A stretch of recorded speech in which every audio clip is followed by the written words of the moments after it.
4-stroke, intake valve.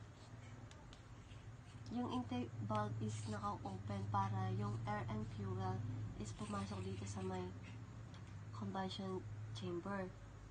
While the exhaust valve is closed para hindi lumabas yung air and fuel na nakuha natin kanina dito. Next is compression. Dito naman is yung intake valve tsaka exhaust valve is naka-close. Kasi yung air and fuel na nakuha natin kanina is nag-mix lang siya dito. Dito naman sa power, habang bumababa yung piston papunta sa may bottom dead center, itong spark plug is nagmi-miss na siya.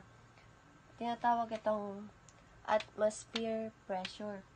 Gumagawa siya ng pressure para dito sa may exhaust is sasabog na lang siya.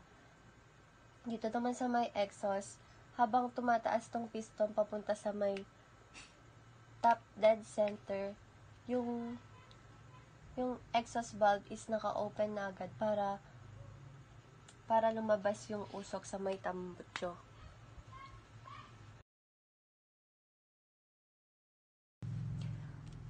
Two-stroke. Fuel inlet.